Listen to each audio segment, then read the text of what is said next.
One of the hardest truths in life is realizing that some people were never meant to value you the way you value them. We spend so much time trying to prove our worth to those who only see us as an option. We text first, apologize first, wait for their attention as if it's oxygen. And every time they ignore us, something inside us breaks a little more. But here's the question no one asks. Why are we so afraid of walking away from those who make us feel small? Maybe because deep down, we think if they leave, it means we're not good enough. So, we try harder, give more, stay longer, hoping that one day they'll see our value. This story is for anyone who's tired of being the only one who tries. For the ones who give everything and still feel invisible. Listen carefully, because sometimes the people you chase are the very ones blocking your peace. In a quiet town surrounded by green hills, there lived a young woman named Clara. She was gentle, kind-hearted, and always ready to help others. Everyone liked her presence, yet she often felt lonely, especially around the people she loved the most. Because no matter how much she gave, she always felt she wasn't enough. Clara had a friend named Mia. They'd known each other since school, but over the years, their bond had changed. Mia became busy, distracted, and often distant. Still, Clara tried to keep the friendship alive. She would send messages that went unanswered for days, plan meets that were always canceled, and offer support that was rarely returned. Yet every time Mia needed something, advice, help, or just someone to listen, Clara was there in an instant. At first, Clara didn't notice the imbalance. She told herself, maybe Mia is just going through something. But slowly, the silence began to speak louder than words. Every unanswered text, every forgotten promise became a quiet reminder that she was the only one still trying. One evening, after another day of being ignored, Clara sat by her window, watching the sunset.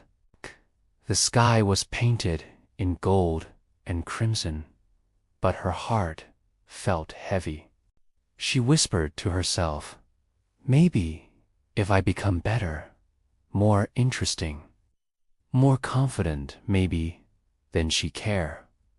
That night, Clara had a dream. She found herself standing in a grand marketplace filled with people.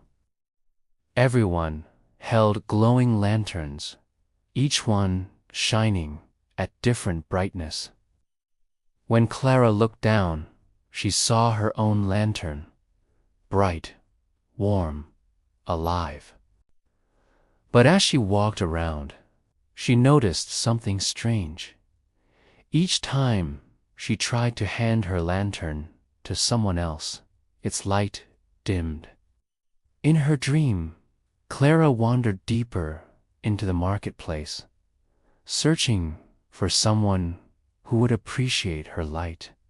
She approached one person after another, offering her lantern, but they either turned away or accepted it without care. Each time she tried, her lantern grew weaker, its warmth fading.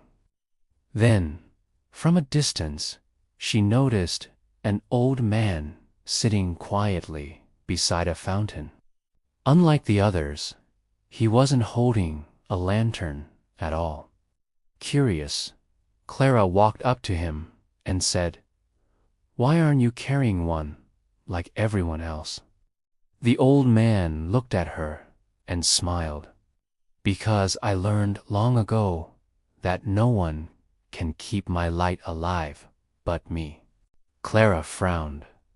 "But isn't it lonely to hold your own light?" He shook his head gently. "What's lonely," he said, "is chasing people who only stay close when they need your glow. The right ones will never dim your light. They'll shine beside you." Before Clara could reply, the wind blew through the market, and all the other lanterns flickered out. Only hers remained glowing. The old man nodded toward it and whispered, "See, your light was never weak. You just kept giving it to people who didn't deserve it." At that moment, Clara woke up, her heart pounding, eyes filled with tears. The morning sunlight poured through her window, warm and gentle, like a quiet reminder. Clara sat up slowly, remembering every word from the dream. For the first time, she didn't feel sadness, she felt peace. That day, she stopped chasing.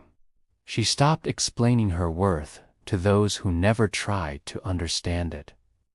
When Mia called days later, asking for a favor, Clara smiled softly and said, "I'm sorry.